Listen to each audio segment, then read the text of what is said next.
Pikachu!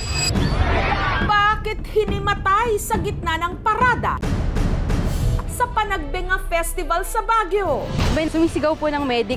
Hinahanap po namin kung sino po yung nanghihingi ng tulong. Si Pikachu po. Napasigaw po kami. Yung ulo niya po yung tumama.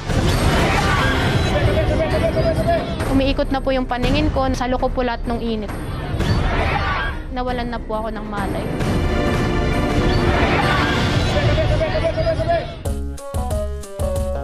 From zero to Miss Yellow. At medyo nawindang naman kami kasi sobrang dami na naman na order. Anong oras pa lang? O paanong umasenso sa pagtitinda ng ice at kumita ng halos 100,000 piso. Minimum po na i-deliver namin araw-araw is nasa 350 to 500 pieces po. Nasa 65K to 90K po monthly.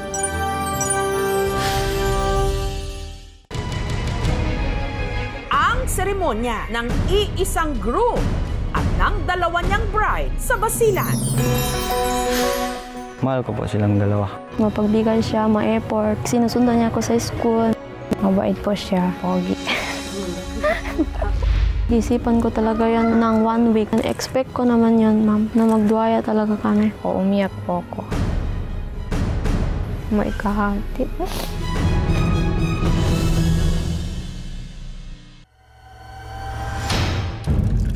Sabaw ng buko na pinaapuyan at inasinan.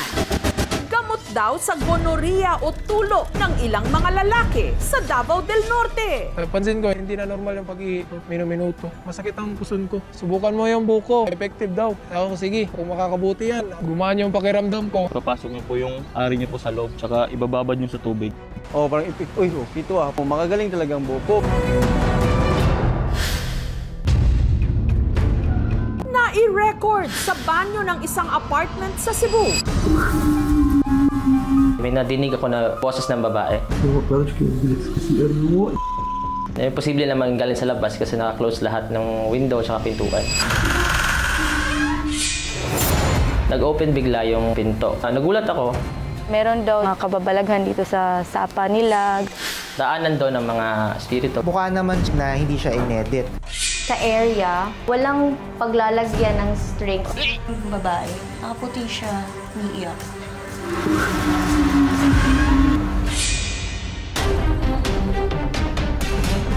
Ang dalawang lalaki sa Davao, magkapareho ng trabaho at magkamukhang magkamukha. Halos magkapareho yung mukha nila at saka yung katawan.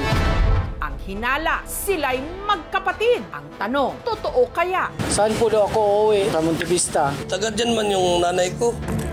Sabi niya, anong apelido? Pancho. Ano, Pancho? Pancho din pong mama ko. Tao po. Kung may kilala po ba kayo dito pamilya na may apelido Pancho? Ay kami lang po nag-iisang Pancho dito sa lugar po.